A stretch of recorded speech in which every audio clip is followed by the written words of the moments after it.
지난 주일은 창립 기념주일로 지켰습니다.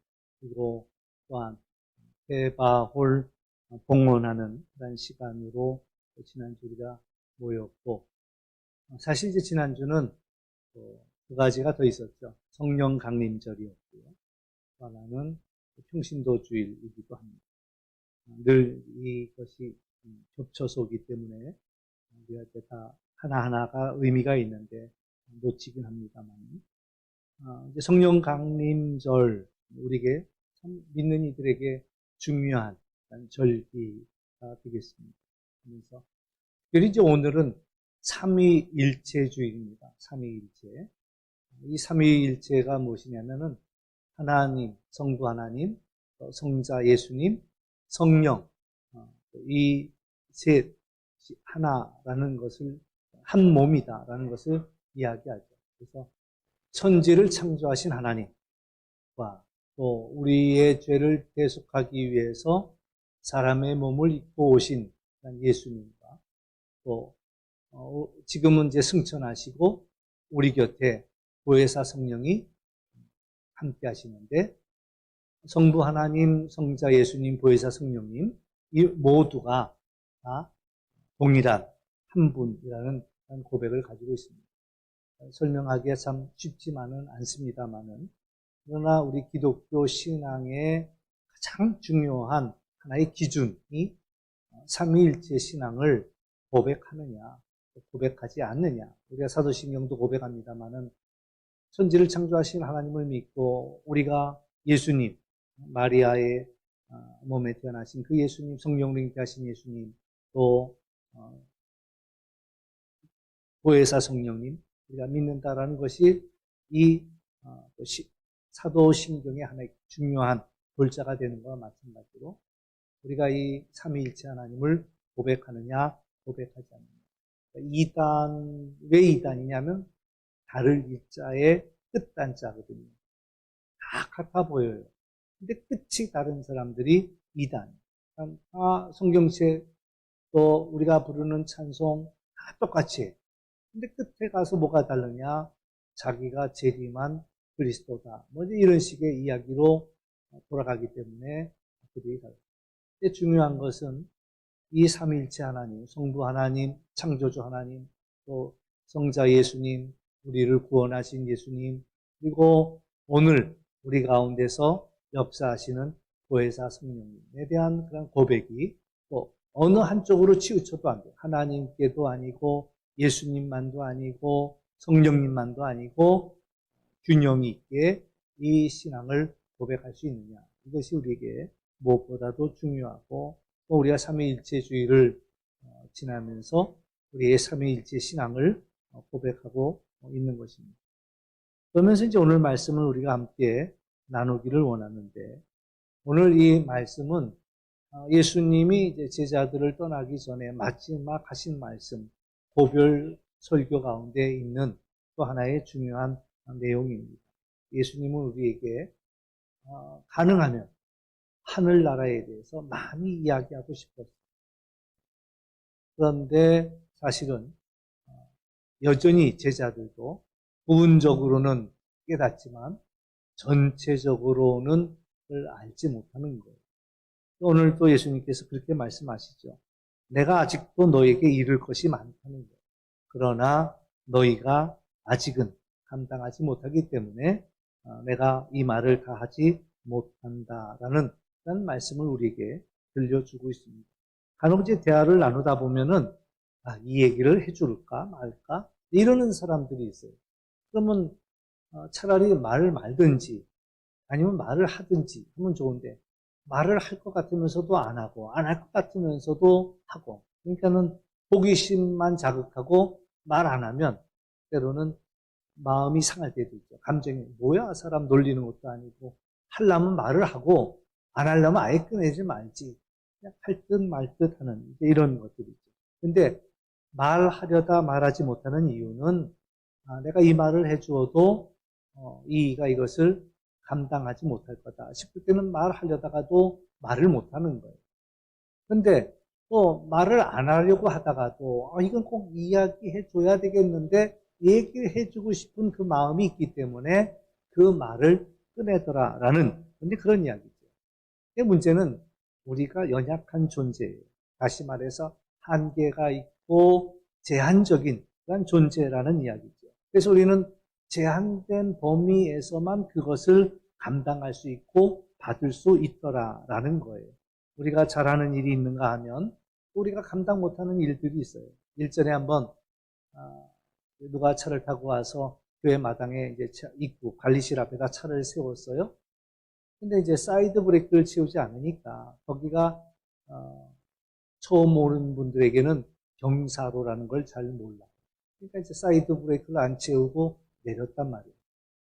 이야기하다 보니까 차가 조금씩 밀려갖고 밑으로 내려가요. 그러면 이제 담벼락이 부서질 수도 있고, 뭐 그건 둘째치고 이제 차가 또 망가질 수도 있고. 그러니까 이분이 얼른 뛰어들어서 차를 막는 거예요. 근데 타고 다닐 때나 그 차가 잘 나가지 사실은 세워놓은 이유는 그 쇳덩어리예요. 엄청 무거운 쇳덩어리. 이건 막을 수가 없거든요. 그러니까 처음에 막으려고 뛰어들었다가 감당이 안 되니까 결국에 이제 피했는데 그래서 큰 사고는 면했는데 좀 다치긴 했죠. 이처럼 내 힘으로 다 하려고 해도 되지 않는 일들도 있더라라는 거예요. 그러니까 우리의 힘으로 막아낼 수 있는 게 있는가 하면 감당할 수 있는 게 있는가 하면 또 내가 아무리 노력해도 내가 할 수 없는 그런 일들이 있다. 저마다 능력이 다른 거죠. 그 갖다가 어떻게 보면 감당하는 능력, 수용력 뭐 이렇게 이야기할 수 있겠는데 올해 여름은 여느 때보다 더울 거라고 하는 예상을 하고 있습니다. 그러면 이제 저마다 냉방기를 켜겠죠. 그러면 이 냉방기는 전기를 엄청 먹어요. 요새는 어떤지 모르겠지만은 전에 나온 통계에 의하면은 냉방기를 틀면은 선풍기 30대 이상의 전력을 소비한다. 뭐 이런 얘기가 있었어요. 그러니까 집집마다 냉방기를 다 틀면 변압기가 감당이 안 되는 거죠. 한꺼번에 많은 집에서 엄청난 용량의 전기들을 끌어가니까 막 더위도 더위지. 그래서 그걸로 인해서 폭파되는 그런 사고. 요새 이제 전기차가 많은데 이 전기 배터리가 생각보다 무섭습니다. 무서운 거. 우리가 알고는 있어야 된다. 안전하게 만들었지만 그러나 무서운 것은 이게 쉽잖아요. 그래서 전기차에서 한번 불이 나면 이건 끄기가 어렵대요. 왜 끄기가 어려우냐면은 그 위험을 없애기 위해서 밀폐를 시켜놨기 때문에 아무리 물을 갖다 부어도 그걸 갖다 불을 끌 수가 없는 그리고 순식간에 혹시라도 전기차를 이용할 때 불이 났다 그러면 일단 피하는 게 상책입니다. 그냥 어정쩡하다가는 순식간에 불이 일어나고 폭발이 일어날 수도 있다. 그러니까 좋기도 하지만 위험하기도 합니다. 그래서 거의 위험한 일은 없다라고 이야기를 해요. 이야기는 하지만 만에 하나 이제 불이 붙으면 이거는 10배 이상의 물을 쏟아부어도 쉽게 그 불을 끌 수가 없다라는 전기가 가지고 있는 거예요. 그래서 이제 아무튼 그 감당할 수 있는 능력 범위로 들어와야 되는데 이 감당하는 능력 밖으로 나갈 때는 참 쉽지 않다라는 그런 이야기죠. 그렇죠. 식당도 손님이 많이 오는 게 좋지만 자기들이 감당할 수 있는 범위 내에서 손님을 받을 수 있는 거예요. 일전에도 이제 우리가 도시락이 필요해서 도시락집에다가 10개만 주문을 했단 말이죠. 그랬더니 그 도시락 업체에서 그래요. 우리는 더 이상 주문을 받을 수가 없습니다. 이러더라고요. 그래서 아니 10개를 못 받냐라고 했더니 이미 우리가 감당할 수 있는 능력을 벗어났기 때문에 10개도 우리는 주문 받을 수가 없습니다. 이런 이야기를 하더라고요. 근데 이제 이 물리적인 것만이 아니라 말도 그래요. 말이라는 것도 우리가 듣고 소화해낼 수 있는 말이 있는가 하면 듣고도 감당이 안 돼서 어쩔 줄 모르는 그런 경우들이 있단 말이죠. 그래서 아유 내가 그 말 괜히 들었어. 그 말 듣고 나서 속상하고 절망되고 낙심되고 이게 트라우마라는 게 있잖아요. 이 트라우마라는 건 어떻게 오느냐. 자기가 어떤 일들을 경험할 때 감당해낼 수 있습니다. 소화해낼 수 있으면 큰 문제가 되질 않아요. 어느 정도의 문제는 오히려 더 자극이 되고 또 에너지가 되죠. 근데 자기가 감당할 수 없는 일들을 당하게 될 때 그때 오는 트라우마는 평생을 살아가면서 너무 힘들게 하고 어렵게 합니다. 말이라는 것도 그래요. 내가 저 말 정도는, 저런 욕 정도는, 저런 비난 정도는 내가 소화해낼 수 있어. 그런 말이 있는가 하면 견딜 수 없는. 그래서 이제 인기 연예인들이 댓글 달릴 때 그 댓글들이 소화해낼 수 있는 그 이상의 댓글들이 달리면 그들이 감당이 안 돼갖고 그래서 또 잘못된 결정들을 내리기도 하고 그렇더라라는 이야기. 세상 사람들이 우리들을 향하여서 조롱하는 말로 예수쟁이라는 말을 해요. 근데 이 예수쟁이라는 말이 사실 그렇게 나쁘지가 않아요. 왜? 우리 우스운 존재가 아니에요. 예수님의 말씀을 어느 정도는 감당하는 사람들 아니에요. 예수님의 말씀을 따르겠다고. 어떤 이가 이제 결혼을 하려고 나갔어요. 근데 이제 그렇게 얘기를 했대요. 결혼을 하려고 나온 여자분한테 우리 집안은 예수님 믿는 집안이야. 그래서 매주 교회는 가야 돼. 나하고 결혼하면 매주 교회를 가야 돼. 이렇게 얘기를 했대요. 그 자리에서. 그랬더니 이 아가씨가 눈이 땡그레지면서 아니 교회를 가는 건 좋은데 어떻게 매주 교회를 가냐고. 그건 광신자 아니냐. 이런 얘기를 하더라고요. 광신자다. 근데 이제 예수님을 믿지 않던 이들에게는 그것이 감당이 안 되는 거예요. 어떻게 매주 교회를 가? 헌금하는 것도 그래요. 지난번에 전도하러 가가지고 전도를 하는데 예수님 믿으세요? 교회 나오세요? 이렇게 전도했더니 교회 가면 헌금해야 되잖아요. 네? 그랬더니 아니 세금 내는 것도 아까운데 무슨 헌금까지 하면서 교회를 다니냐. 그러면서 자기는 싫다는 거예요. 어떤 분 얘기를 들으니까 교회에 오려면은 전에는 당신이 운전하고 다녔는데 요새는 운전할 여건이 안 돼서 택시를 타고 오십니다. 교회 한번 오려면 택시 비용이 적어도 하루에가 아니라 오는 데만 4만 원이래. 4만 원. 어떤 길 막히는 날에는 5만 원도 나온대. 집에 돌아가려면은 또 그 4만 원, 5만 원. 그러니까 예배에 한번 참석하기 위해서 오는데 10만 원이 드는 거예요. 예배를 위해서. 그러니 기꺼이 그 대가를 치르면서도 예배에 오는 이가 있는가 하면 세상 사람들은 이해 못하지요. 뭘 그렇게 해? 뭘 그렇게 해? 우리가 신앙생활 할 때 번번이 넘어지는 이유는 내 힘으로 하기 때문에 넘어지더라. 이런 이야기. 한 부자 관원이 예수님을 찾아왔습니다.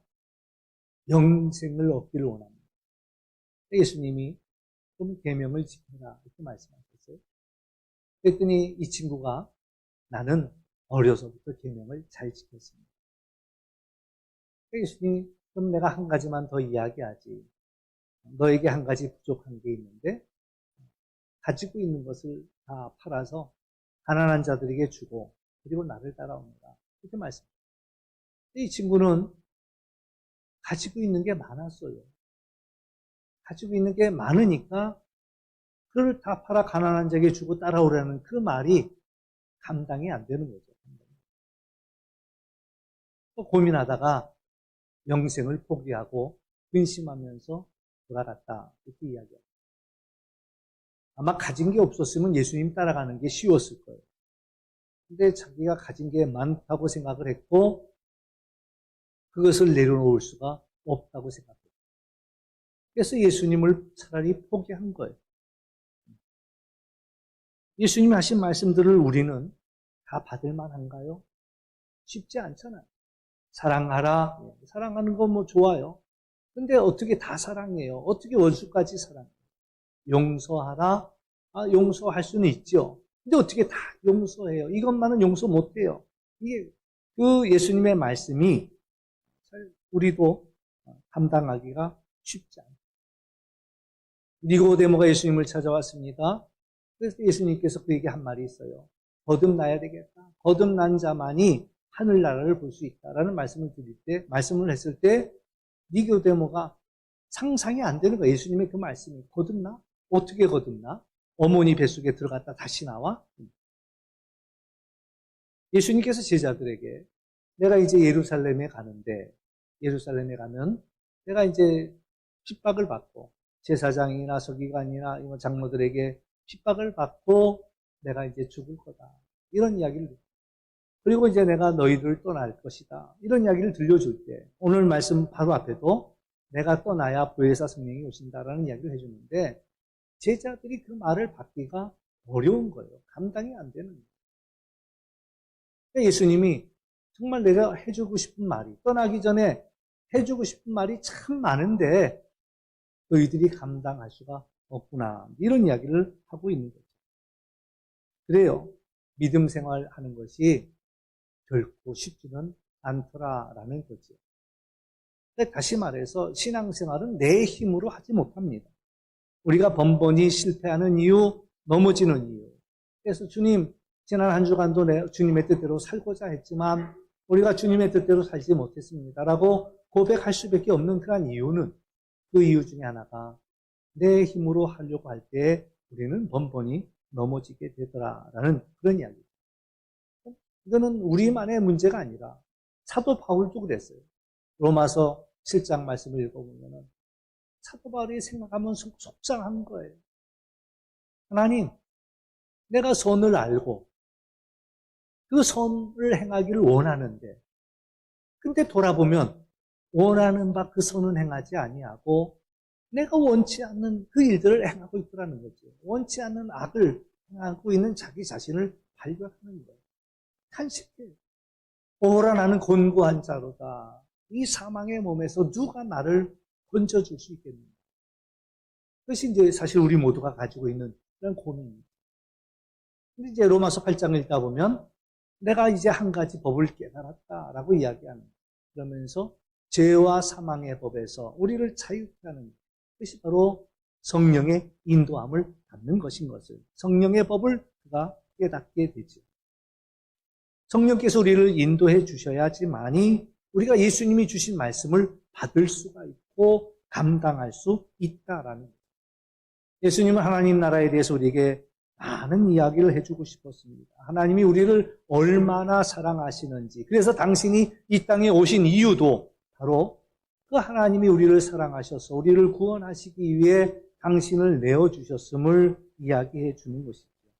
문제는 우리가 그것을 다 알아듣지를 못하는 거예요. 받지를 못하는 거예요. 아무리 설명해 줘도 깨닫지도 못하고 세상 사람들은 이야기해 줘도 들으려고 하지도 않고 왜? 우리들이 가지고 있는 제한된 것으로서는 그것을 다 이해하기가 쉽지 않더라라는 거예요. 여러분, 두리안이라는 과일을 드셔보셨어요? 과일의 여왕이라고 해요. 과일의 여왕을 한 번쯤은 맛보셔야 되는데 가격이 만만치는 않아요. 수박만한 그 한 통이 온통 가시같이 모든 것에 들어있는 그거 깨는 것도 어려워요. 저도 못 먹고 그건 사실. 근데 뭐 냄새가요 얼마나 고약한지 외국에 여행 가가지고 두리안은 숙소에서 절대로 먹는 거 금지입니다. 실내로 갖고 들어오는 게 금지야. 어저께 두리안 먹었는데 오늘 트림하면은 버스가 뒤집어집니다. 근데 또 이상하게 맛있어. 그래서 먹을 줄 아는 사람한테 두리안 선물하면은 그냥 날아갈 듯 좋아. 날아갈. 이야. 이 두리안을 설명하려고 해도 설명하기가 어려워요. 우리가 제한적이어서 어려웠죠. 한번 누가 길을 물어요. 고대 사거리에서 고대 쪽으로 제가 이제 서 있는데 전화가 왔어요. 거길 찾아가면 어떻게 찾아가야 되느냐라는 전화를 옆에 사람이 이제 나한테 전화를 바꿔주면 여기서 설명을 하라는 거예요. 여기를. 이제 그 전화를 받고 설명하는 거죠. 그 고대병원에서 내려오면은 그 사거리에 그 제작교회가 있습니다. 그 제작교회에서 그쪽으로 조금만 올라오시면 됩니다. 이제 설명을 해줬거든요. 그러니까 그 얘기가 그래요. 자기가 그 길을 수없이 다닌 길인데 제작교회 본 일이 없다는 거예요. 아니요, 내려오기만 하면 십자가 탑이 이거 한눈에 보여요. 한 번도 본 적이 없대요. 그들이 나중에 그래. 여기 그러더니 호프집 옆이라고 얘기해줘야지. 이렇게 얘기하는 거야.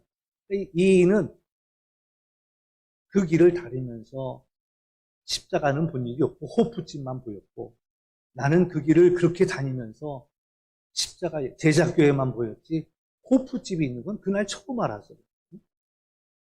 자기가 알고 있는 것으로 모든 일들을 볼 수 있고 이야기할 수가 있는 거죠.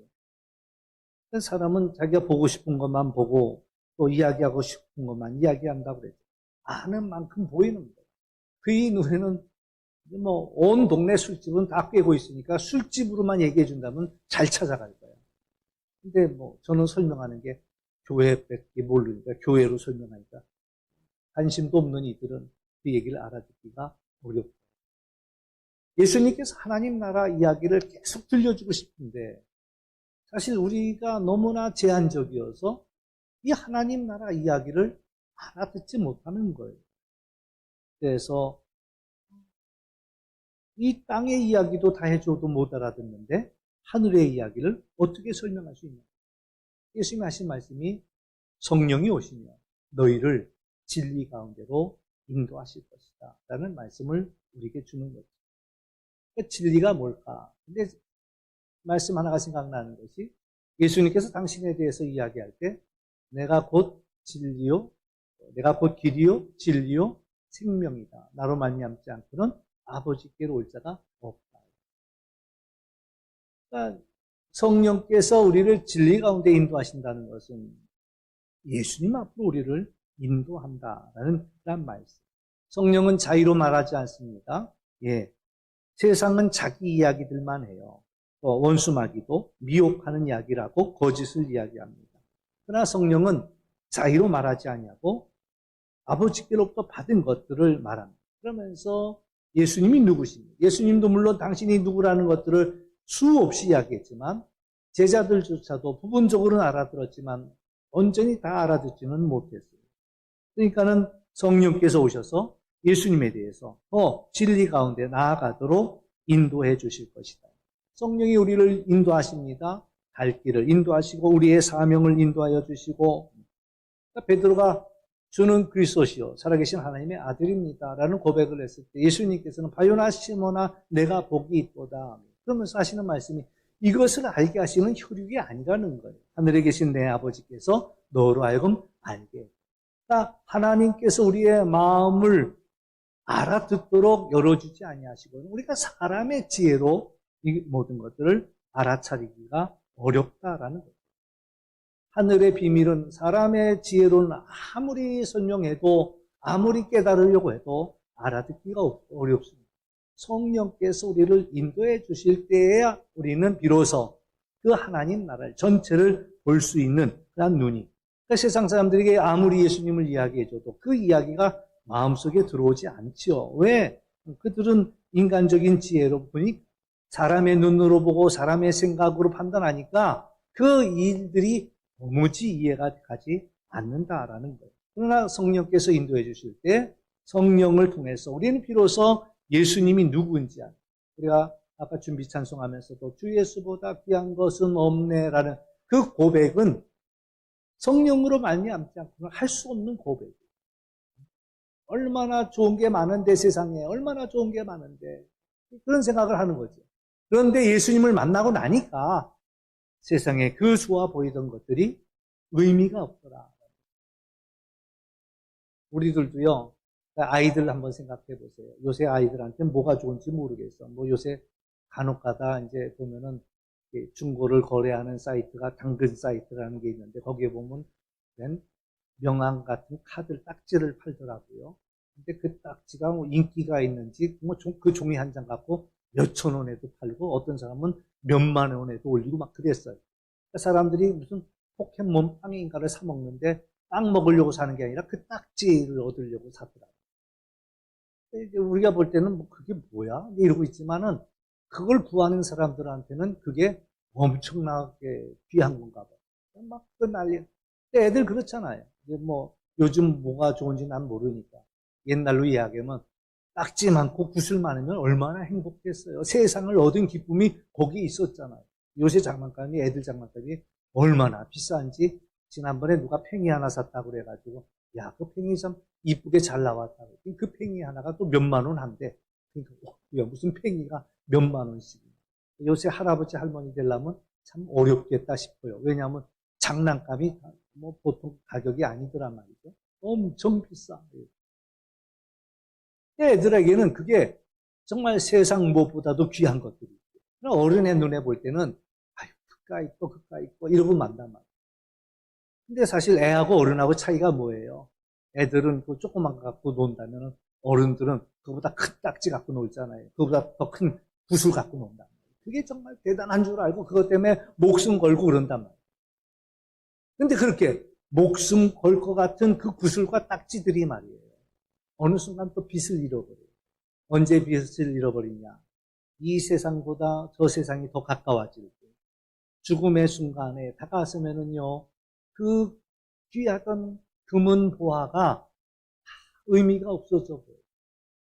이게 뭐야? 내가 이것 때문에 이렇게 고생하는 거야? 라는 것들이. 근데 이 세상을 떠날 때가쯤 되면은 그것들이 별거 아니라는 것들이 보여지더라고요. 근데 사실 우리가 이 땅을 사는 목숨 거는 이 모든 것들이 하늘의 진리를 깨닫고 날 때는 그것이 그렇게 대단한 게 아니에요. 사도 바울도 자랑할 게 많은 사람이었어요. 뭐 하나하나가 다 같잖아요. 혈통 갖고 얘기해? 내가 그래도 베냐민 사람이야. 베냐민, 히브리인 중에서도 베냐민이고, 베냐민 중에서도 나는 베냐민이야. 배운 걸로 얘기해? 나는 가마리엘 밑에, 당시에 가마리엘 밑에서 공부했다 그러면 최고의 권위자 밑에서 공부한 거거든요. 이래봬도 가브리엘 밑에서 공부한 사람이야. 나 유대인 중에 유대인이야. 나 로마 시민권 갖고 있어. 그러니까 이가 이야기할 거는 사람들이 다 갖고 싶은 그 스펙을 사도 바울은 가지고 있었어요. 자기도 그거에 대한 자부심과 우월감이 대단한 사람이었어요. 근데 그가 예수님을 만나고 나더니 자기가 자랑하던 그 모든 것들이 배설물과 같다는 거야, 배설물. 예수님을 만나고 나니. 이것들이 별게 아니더라라는 것들을 알아차리게 되었다. 성령이 우리를 진리 가운데로 인도해 주시면 사실 우리는 세상 사람들이 귀하게 여겼던 그 모든 것들이 그렇게 귀한 것들이 아니었다라는 것들을 알아보는 그 눈이 우리에게 생긴다 말이죠. 성령께서 인도하실 때 예수님이 누구인지 압니다. 하나님이 누구인지 압니다. 그리고 하나님이 기뻐하시는 삶을 살 수 있게 됩니다. 하나님의 뜻과 그 나라와 그 의를 구하는 삶을 살 수 있게 된다는 거예요. 내 세상의 지혜 때문에, 내가 가지고 있는 그것 때문에 사실 우리가 하나님이 하시려는 그 모든 것들을 알아차리지 못하는 거예요. 그러나 성령께서 우리의 인도하여 주시고 진리 가운데 인도해 주실 때에 그제서 우리는 정말 이 세상 속에서 귀한 것이 무엇이며 무엇이 의미가 있으며 무엇이 소중한가라는 것들을 알아차릴 수 있게 된다.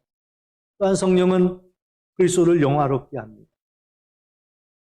하나님은 예수님을 영광스럽게 하였고 예수님은 아버지 하나님을 영광스럽게 하였고 성령님은 예수님을 영광스럽게 했습니다. 하늘에서는 하나님께서 예수님을 영광스럽게 했고 또 땅에서는 성령께서 예수님을 영광스럽게 하였다. 제자들도 진리 가운데로 인도함을 받을 때에 그리스도를 알게 된 거예요. 예수님께서 기적을 일으킬 때 수많은 사람들이 쫓아다녔어요. 예수님이 오병이의 기적을 일으킬 때도 수많은 사람들이 그것을 먹으면서 환호했어요. 근데 예수님이 그 떡과 그 생선을 나눠주면서 내가 하늘에서 내려온 떡이다라는 이야기를 할 때 내가 참된 음료다라는 이야기를 할 때 그때부터 사람들은 이상하다 소리 하는 거예요. 그냥 떡이나 주시지 뭔 이렇게 어려운 얘기를 하죠. 그래서 그거를 갸우뚱하고 예수님이 당신이 고난 받을 것을 이야기하기 시작할 때 아유 골치 아프다. 그리고 예수님 곁을 떠나는 거예요.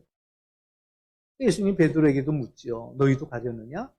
근데 베드로는 전체를 보지 못했지만 그래도 조금은 알아차린 게 있어요. 그래서 영생의 말씀이 여기 계시는데 우리가 어디로 가겠습니까? 라는 그런 이야기를 합니다. 오늘 우리가 성령의 인도함을 받아서 진리를 우리가 깨닫게 될 때, 아, 영생의 말씀이 여기 있구나라는 것들을 알아차리게 된다 말이에요. 세례 요한은 예수님 안에 있는 하나님의 독생자의 영광을 봤습니다. 아, 저희야말로 세상 죄를 지고 가는 하나님의 어린 양이다. 그 안에 하나님의 영광이 가득하다라는 것을 봤단 말이에요. 성령은 제자들로 하여금 하나님의 영광을 보게 하시죠. 예수 그리스도 안에 있는 그 영광을 보게 하시고, 그래서 오늘 우리들이 이 땅을 살아가면서 세상 여러 가지 많은 것들이 우리의 마음을 유혹하지만 그것과 비교할 수 없다라는 것들을, 예수님의 그 영광과 비교할 수 없다는 것들을 우리로 하여금 알아차리게 한다는, 결국 그들은 증인이 되었습니다.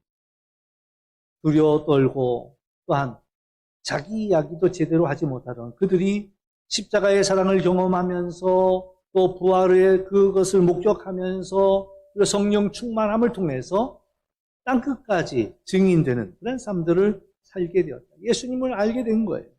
그래서 성령께서 그들의 마음을 열어주셨고 예수님 안에 있는 그 영광을 보게 되었고 그 영광을 이제는 놓치지 않고 죽더라도 그 영광을 포기하지 않았다라는 진정한 제자가 되었고, 사실 그 이후로 이들을 가리켜서 사도라고 이야기하고 있습니다. 죽음도 두려워하지 않습니다. 그들의 마음속에는 하늘의 영광이 있습니다. 그리고 땅끝까지 복음을 전하는 자가 되었고 하늘의 복을 받는 자가 되었다. 히브리서를 읽다 보면 재미난 이야기가 나와요. 히브리서 11장에 보면 믿음으로 살아간 사람들의 이야기가 나와요. 믿음장이라고 이야기하죠. 믿음으로 산 사람, 믿음으로 이야기하는. 그리고 맨 마지막에 뭐라고 나오냐면 세상이 이 사람들을 감당할 수 없었다라는 이야기를 합니다. 그렇게 핍박을 하고 그렇게 죽이고 괴롭혔는데도 그것은 세상을 두려워하지 않는 거예요, 그 사람. 세상이 감당할 수 없는 사람, 이 사람들은 어떻게 할 수가 없어? 세상이 감당치 못하는 사람이 되었다. 오늘 우리는 세상을 감당하지 못한 사람으로 살 것인지 아니면 세상이 감당하지 못하는 사람으로 살 것인지. 성령의 인도함을 받는 그 사람들은 세상이 감당할 수 없는 그런 사람들이었다라는 사실. 오늘 우리는 예수님을 믿고 예배의 자리로 나왔습니다. 또 대단한 거. 세상 사람들은 이 시간에 산에도 올라가고 자기들 하고 싶은 거 하고 자기들 하고 싶은 모든 것들을 다 하고 쾌락을 즐기고 있겠지만 오늘 우리는 예수 그리스도 안에 있는 그 영광을 보면서 예배의 자리로 나왔습니다. 그럼에도 불구하고 종종 우리가 좌절하기도 하고 낙심하기도 하고 시험 드는 이유는 어쩌면 우리가 성령의 온전한 인도를 받지 못하는 것 때문이 아닌가라는 것들을 생각해 봅니다. 우리가 성령의 인도함을 받는다면 시험 받을 것도 없어요. 또 낙심될 것도 없어요. 왜? 내가 하나님 나라와 하나님의 의를 위해서 이 모든 수고를 하였기에 조금도 낙심되지 않습니다. 조금도 절망되지 않습니다. 오히려 기쁘고 오히려 감사. 우리가 성령의 인도함을 받는 그 일들이 그만큼 우리에게 중요하다라는. 이제 글씨를, 특히 이제 옛날에 붓글씨를 이렇게 쓰려다 보면은 잘 못 쓰잖아요. 그러면 이제 아버지가 내지는 선생님이 그 손을 딱 잡아줘요. 그리고 나서 이제 붓글씨를 쓰게 됩니다. 처음에는 신기하죠. 써지는 글씨가. 어느 순간부터는 이 아이가 자기가 써보려고 그래요. 자기가.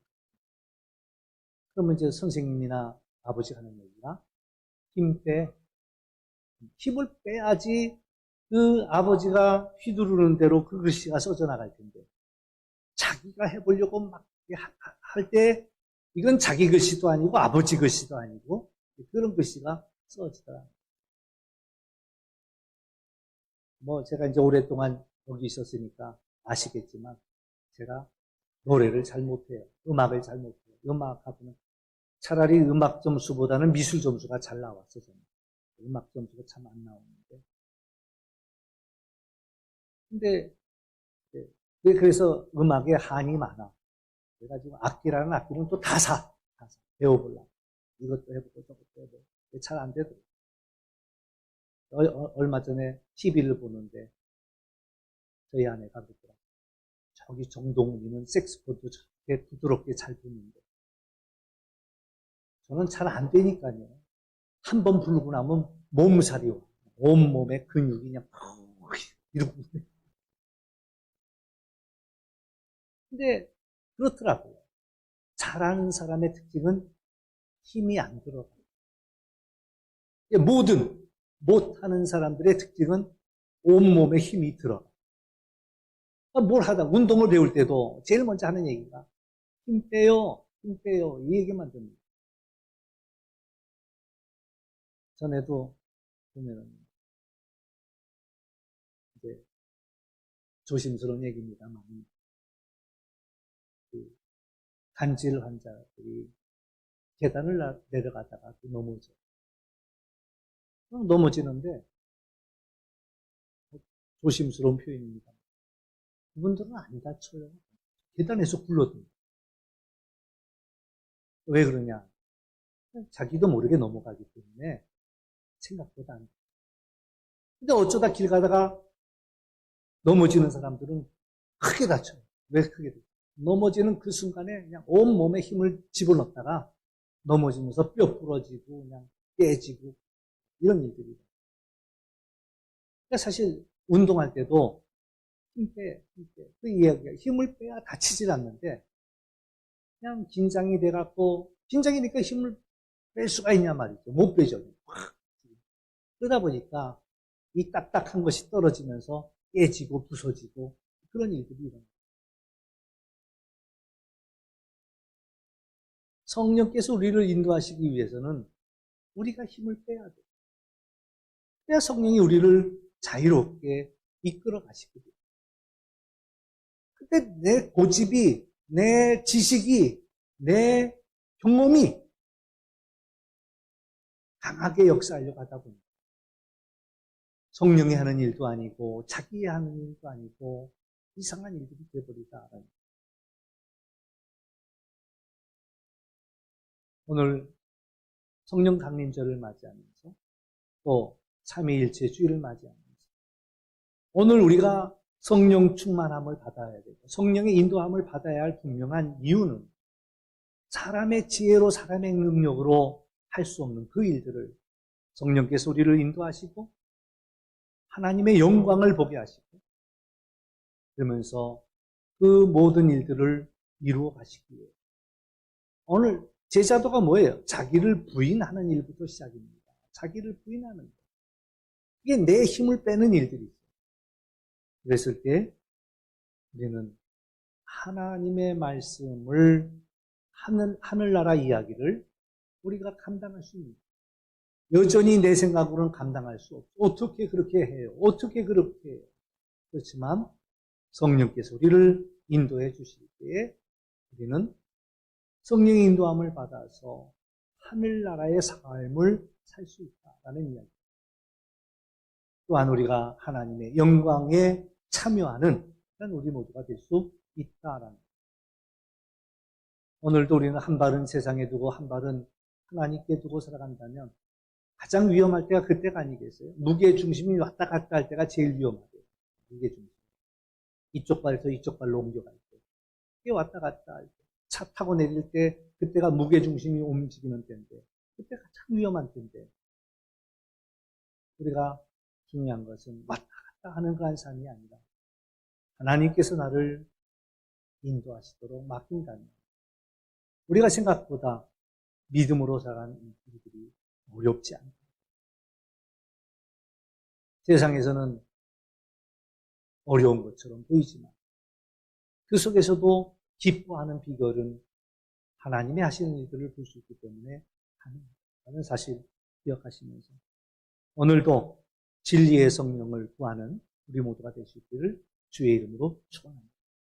기도하겠습니다. 참 좋으신 아버지 하나님 감사합니다. 우리에게 주시고 싶은 말씀은 많지만 지금은 우리가 감당하지 못한다 했습니다. 그러나 진리의 성령이 오시면 너희를 진리 가운데로 인도하실 것이고 하나님의 영광을 드러낼 것이다 했습니다. 오늘 저희들에게 진리의 성령으로 저희를 인도하여 주옵시고 하나님의 영광을 보며 살아갈 수 있는 은혜를 저희들에게 허락하여 주옵소서. 주님 주신 말씀이 우리가 다 감당할 수 있는 말씀이 되게 하여 주시고 그래서 우리가 세상을 살아가면서도 주님과 함께 걷는 저희들의 삶이 여정이 될 수 있도록 도와 주옵소서. 감사하며 예수님의 이름으로 기도하옵나이다. 아멘.